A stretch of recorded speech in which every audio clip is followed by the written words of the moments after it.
Continuation of the same 1% that we've been paying for years. As a fast-growing county with schools that are already being built, we know there's going to be a lot more that are needed. The 1% sales tax is expected to raise $100 million over the next 5 years, to be divided among Jackson County's 3 school districts, which are Jackson County, the City of Jefferson, and the City of Commerce. With all of the growth that Jackson County has seen, especially recently, I know that it's putting a burden on our school system. More children taking up the same amount of space as we had previously. With the $6 million expected to be allocated for the Jackson County School District, the district plans to build a new middle school, new elementary schools, and new educational facilities, in addition to renovations on existing facilities. Contracts for these capital projects are planned ahead of time and depend on money being available to fund them. If it was not available, that means our property taxes are going to have to make it up. They're not going to not spend the money. The money's already spent. The City of Jefferson and the City of Commerce school districts are expected to receive $27 million and $12.5 million, respectively, to be used for the construction of new school buildings, technology upgrades, and new school buses, among other improvements. This is Katie Fugit for Grady Newsource. Northeast Georgia is providing Georgians with 4 different opportunities to pick up fresh, perishable, and non-perishable meals across the region. Food banks located in Towns, Barrow, Hart, and Oconee County tomorrow, March 18th.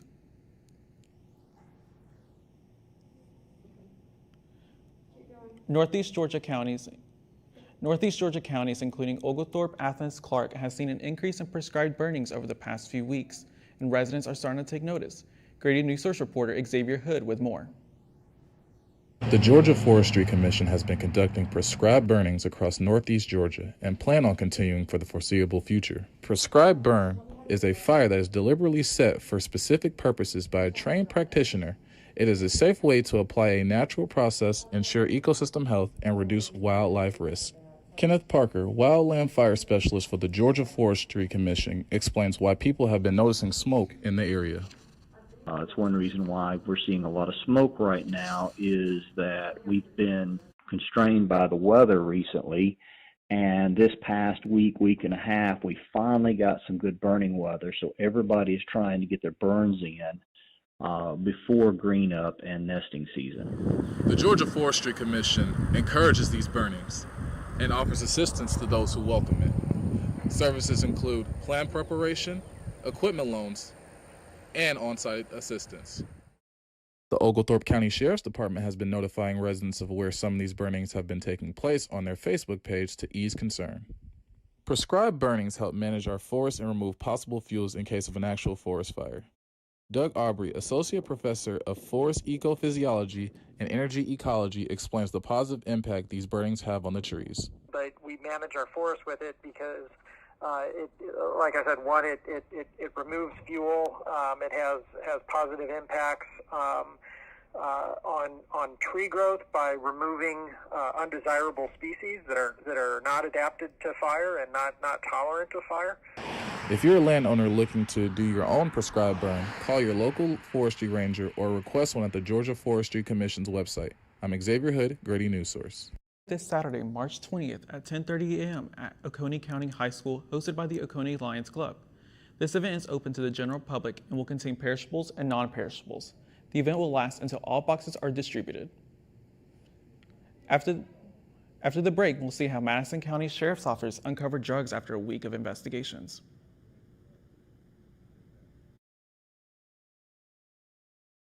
There's a lot of fear in coming back to school.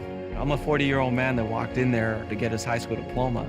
It was very hard for me, but one of the teachers was Miss Araceli. She gave me direction. Every single time I had a question, she'll put down whatever she's doing and she'll sit there with you until you get it. 50% of getting your high school diploma is walking through those doors. The other 50% is doing the work. Find free adult education classes near you at finishyourdiploma.org. Is your family in need of more quality time together? Hello, I'm Dr. Spruce. Nature is best enjoyed together. So bring the whole family to discover all the bonding and stress-reducing benefits parks and forests have to offer. Visit discovertheforest.org and trade in phone time for family time. Birds, squirrels, chipmunks, grass, worms, bugs, trees, rocks, and other objects in nature cannot talk. If you'd like to have a conversation while visiting nature, you will need to bring humans along. We strongly recommend starting with your family.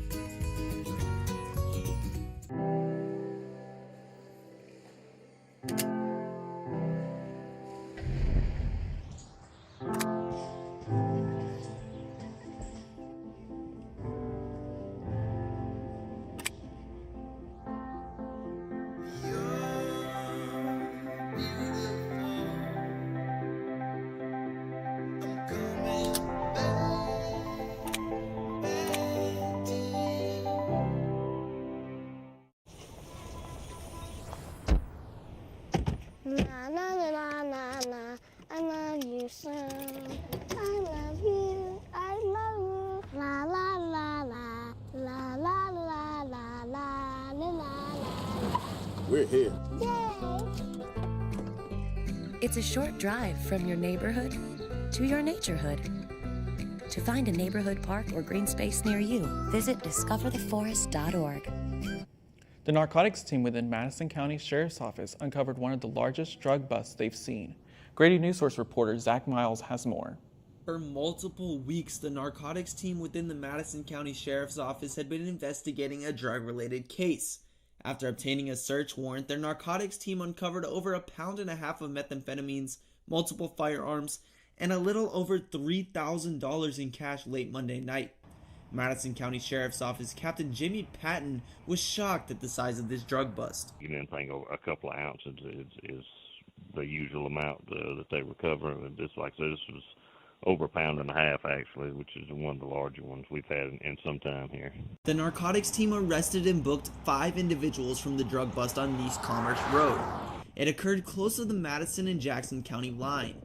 Patton knows that this type of drug issue isn't just localized in Madison County, though. It's in every county in Georgia, obviously, in every county across the country, but between methamphetamines and the opioid crisis, I mean, that's what we face out here a lot also with prescription medication. The state average of opioid-involved overdose emergency department visits was 49.9 people per 100,000 people, according to the Georgia Department of Public Health. Out of 130 Georgia counties who reported data in 2019, Madison County ranked as the 19th highest county with 77 opioid-involved overdose emergency visits per 100,000 people. That's 27.1 more visits than the state average. Patton says that the sheriff's office and narcotics team is doing the best they can. Honestly, to stay on top of these people and continue doing exactly what we did on Monday night. I mean, I say if they know they're being watched, like I say, it may slow down some of the influx of the drugs into the area. From Madison County, I'm Zach Miles with Grady Newsource. In response to the need for COVID-19 relief in the community, Athens-Clarke County is accepting proposals from organizations that provide food, housing, and homeless services. The Housing and Community Development Department will be administering the $460,000 and giving participating organizations an estimated award of $25,000 to $75,000 in a lump sum for the May 1st and August 31st performance period. Larger rewards amounts will be considered based on merit. The application is due by 4 p.m. on Friday, March 19th. Contact Santa Rita Davis or visit accgov.com for more information. The new COVID-19 relief bill doesn't just mean stimulus checks for Americans, it also means relief for the local governments as well. Athens-Clarke County Mayor Kelly Gertz said getting $60 million from American Rescue Plan Act. The aid will be divided into 2 parts between this year and next year and having spent in designated ways. First delivery of $30 million is expected to come in the next 60 days. The Barrow County Health Department has partnered with Victor Lord Park Recreational Center in Winder to give COVID-19 vaccines. The recreational center will be used in addition to other sites across the county every Wednesday for the next several weeks. And it's open by appointment only, with the first appointments going to people who are eligible or have pre-registered with the Department of Public Health. For more information on eligibility and where you can get an appointment, head over to dph.ga.gov. This weekend, UGA is hosting the 49th annual Liz Murphy Classic Golf Tournament at home in Athens. Competing teams are taking precautions to remain safe. Newsource reporter Madison Castle tells us more on how UGA's women's golf team plans to stay safe. Unlimited spectators are allowed to attend the golf tournament. 17 teams will be competing over the weekend, including all 14 SEC schools. This is a big step from last year's postponed tournament, with only SEC teams allowed to compete. Masks will be required, as well as social distancing. Only a few spectators are allowed in the clubhouse at one time. Head coach Josh Brewer is ready to get back on the green safely. And maybe there's some pent-up demand that people just want to see the University of Georgia play and see these athletes. At the same time, I think it shows you overall how safe the sport of golf is, that the medical staff would clear it for unlimited people. Brewer says the team is tested weekly and follows Athens-Clarke County COVID regulations. There will be specific areas throughout the course that will be roped off to spectators, ensuring social distancing. And there's still a lot more hand sanitizer, a lot more information around just kind of asking people to socially distance. Golf fan and UGA senior Micah Barrich feels this is a step in the right direction if everyone remains safe. Personally, I would not be worried about attending the event because I assume the event, you wear masks and that there are necessary precautions taken. The time that sports are able to have fans, and especially in an unlimited capacity, that's amazing. Players will tee off at 8:30 a.m. each day and finish around 2:30 p.m. COVID regulations will be followed throughout the entire tournament. I'm Madison Castle with Grady Newsource. Coming up on your Grady Newsource weather, look out for severe weather this St. Patrick's Day.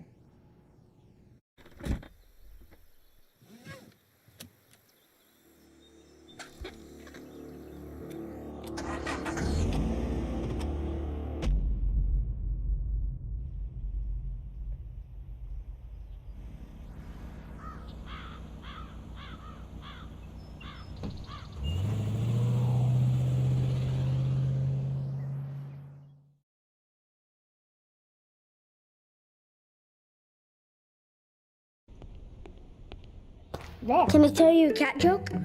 Just kidding. Why did the girl ask the mushroom to dance? Because he was a fun guy. What do you call a pig that knows karate? Pork chop. So how does a tissue dance? Put a little boogie on it.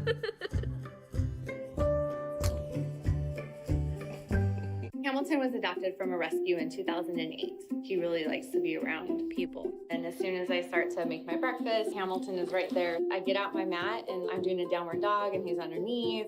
He's quite the pug about town. He gets invited to a lot of parties. He knows he's a pretty big deal. I mean, look at this little face.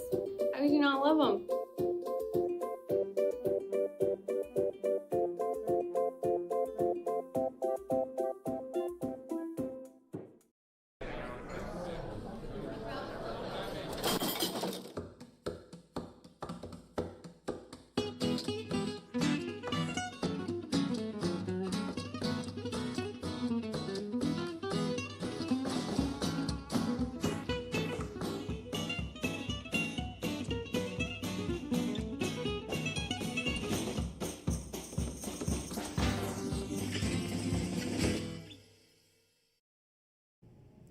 Here's Grady Newsource reporter Lauren Swenson with your Grady Newsource weather.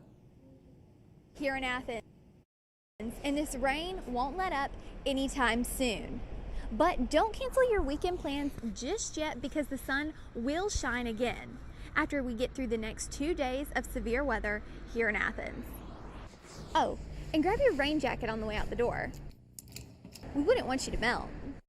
Around Athens, the weather will only get worse into the night, with severe thunderstorms likely between 7 p.m. and midnight. The low for the evening will hang at 58 degrees, but you probably won't want to be outside to feel it. On Thursday morning, the storms will pick up where they left off, but they will bring with them warmer weather, the high for the day reaching 73 degrees. Be careful not to blow away as winds will hang at 15 miles per hour and occasionally gust as high as 20 miles per hour. Once we get past this Thursday, there's sunny skies ahead. But even though spring kicks off this Saturday, it won't quite be pool weather this weekend in Athens. As you can see, there could be a significant chill in the air come Friday and into Sunday. I'm Lauren Swenson with your Grady Newsource weather. Have a happy St. Patrick's Day. Back to you, Adalberto. Yesterday, the meteorology program at UGA launched a website for all your Athens weather needs. To find out more about tonight's severe weather, go to athensgeorgiaweather.com. All you need to know about Georgia football, pro day, and local sports coming next after the break. Oh! Checking your fantasy league? Nah, just my 401k statement. Nice. Where'd you find the money for that? I just been saving a little every month. I can't seem to save anything. Well, what about all this? What about the money you're spending? What money? It's gone before I can get my hands on it. I got a pizza for a Todd. Hey, can somebody spot me? When it comes to financial stability, don't get left behind. It's 547. Get tools and tips for saving at feedthepig.org.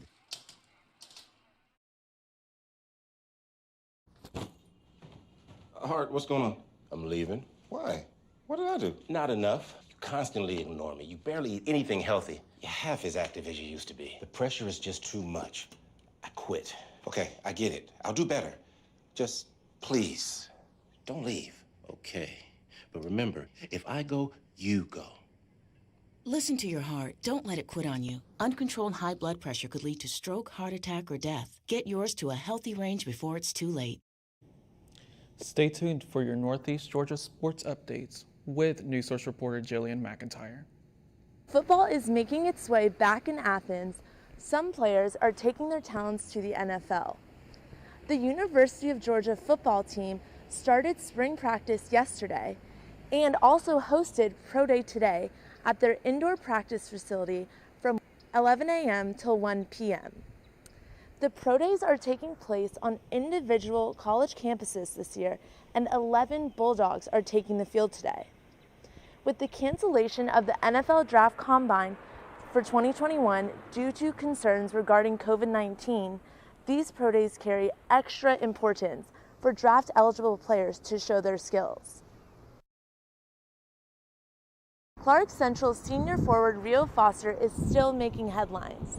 Yesterday, he was named to the All-Northeast Georgia basketball team. This season, Foster averaged 18 points, 7 rebounds, and was named Region 8 5A Co-Player of the Year. Clark Central's season ended on March 3rd with a loss in the Elite Eight. For Grady Newsource, Jillian McIntyre. A new virtual education program is coming to Jackson County schools this fall, giving students the option to continue with distance learning once in-person classes have resumed. Grady Newsource reporter Jessica Green tells us how this program works.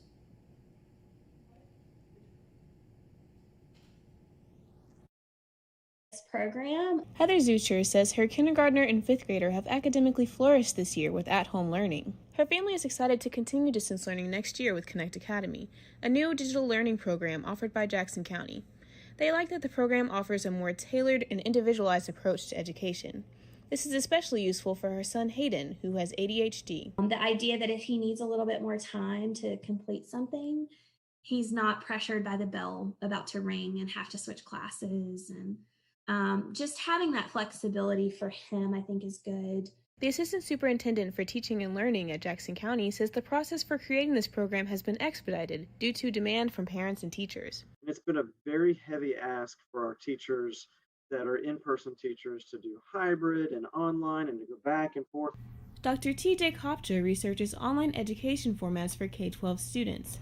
He says, though there is great potential and high need, a number of virtual programs face issues balancing financial concerns and student engagement. One of the easiest but probably weakest models would be to simply put a camera on a teacher who's teaching live and then broadcast it and call that virtual teaching. The more you can ramp up that engagement through that model, the better off you are. While Connect Academy is a primarily digital program, there are field trips, extracurriculars, and in-person lab opportunities as well. Connect Academy is available for 3rd through 8th grade students. Officials hope to offer a high school option next. Jessica Green, Grady Newsource. And tonight, we hear from the community as they react to last night's fatal shooting in Atlanta. No more pencils, no more books, no more teachers, dirty looks. School's out for summer. What this place needed was better graduation rates. So we worked with schools like Henry Ford High, and now they're up 18%. To help us do more good this year, go to unitedway.org because great things happen when we live united. So good to see you guys. So, what's up? Oh, we finally bought a place. Holy cow. You seriously have enough saved to do that? We've been putting a little aside each month. Jeez, at the end of the month, we have nothing left to save. Yeah, I have no idea where it goes. Well, you're spending a lot on... Was it good? Oh, God. Oh, how is my account overdrawn? When it comes to financial stability, don't get left behind. Get tools and tips for saving at feedthepig.org. The Athens community is still applauding a local dispatcher for his 13 years of service with the Athens-Clarke County Police Department, as well as his achievement for the department's Central Communications Employee of the Year award even over a month later, though a communications officer's job typically entails answering emergency phone calls ranging from noise complaints all the way to very serious crime reports. Award recipient Benjamin Paul believes that it's much more than that.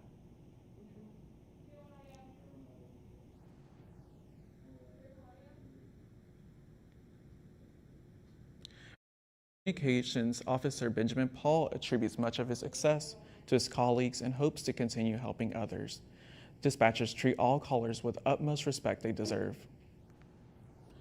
A suspect has been arrested in a shooting that left 8 people dead and 1 injured in 3 Atlanta massage parlors. Grady Newsource reporter Asmara Yaqub tells us how the community has reacted. The 21-year-old suspect has been taken into custody after a manhunt carried out by the Cherokee County Police. Officials say 2 victims were white and 6 of the victims were Asian women, raising concern in the community that the shooting could possibly be racially motivated. The Atlanta Police Department, however, says the suspect had other motivations. So the suspect did take responsibility for the shootings. He said that early on once we began the interviews with him. He claims that these, and as the chief said, this is still early, but he does claim that it was not racially motivated. He apparently has an issue, what he considers a sex addiction, and sees these locations as something that allows him to go to these places, and it's a temptation for him that he wanted to eliminate. Since the incident, there has been much outrage and concern expressed by the community that the attack was in fact a product of anti-Asian racism. Rachel Priest, an Asian American journalist, says that claiming the attack was only sexually motivated is a gross simplification of a larger problem plaguing Asian American communities. Earlier, I think that the fetishization of Asian women is a huge problem that this country needs to address and call out, and is so intertwined with the rise in, hate crimes against the Asian American community. And Priest says racism against Asian Americans has become more prevalent since the emergence of COVID-19 in the U.S. and has become more apparent in her own experiences as well. I think that there's just a sense of being watched. When I'm going out now I'm just so much more self-conscious of, people are looking at me. Are they just looking at me because they're just looking at me, or because they don't want me here, or because they want to hurt me? Katie Kim, an Asian American journalist, says the previous administration's language helped escalate instances of anti-Asian discrimination in the United States. I do believe with the previous administration, that sort of language did prompt a lot of people to believe that this was indeed entirely China's fault, when in reality, that's just not the case. And, I think because of that, when we have people in such high positions of government and people who are so publicized and on the TV and on social media and all these outlets, it is going to bleed into our communities. Advocates for Asian Americans in Georgia are doing what they can to support those affected by the tragedy. The Asian American Advocacy Fund in particular is planning efforts to support the families affected by the shooting. Then, most importantly, we are focusing on those helping victims and helping out those families of victims. So we are gathering all of our resources together.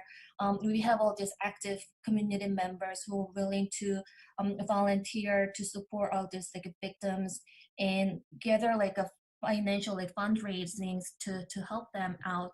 Lieutenant Sean Barnett of the Athens-Clarke County Police Department says they have plans in place to make sure a similar instance does not occur in Athens.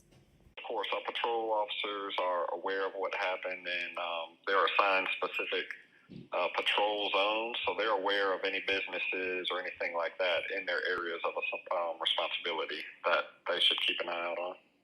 Atlanta Police Department will continue on with their investigation to decipher the exact motive of the suspect by diving into his social media history as well as his upbringing. This has been Asmari Yakub with Grady Newsource. Thanks for tuning to Grady Newsource. I'm Adalberto Solis. Good night.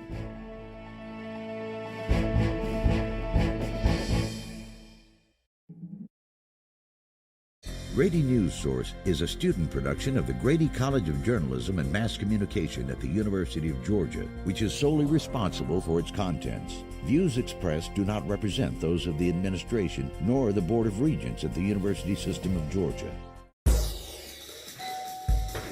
Hello. Hi, I'm from Blue Hood Stonebarns. We brought a meal for you and I'm here to serve it to you. Okay, great. Come in. Zucchini carbonara, made from zucchini that was harvested earlier this morning. Again? Hey, Dan Barber. You have room for a little bit more? Come on in. Brochettes, the sausage. So when we made that zucchini carbonara, you know, they're the end pieces of the zucchini, and they're the cores that we cut away, not to mention zucchini flour. Usually those get thrown out. We use them to create an entire second dish. Does that, oh.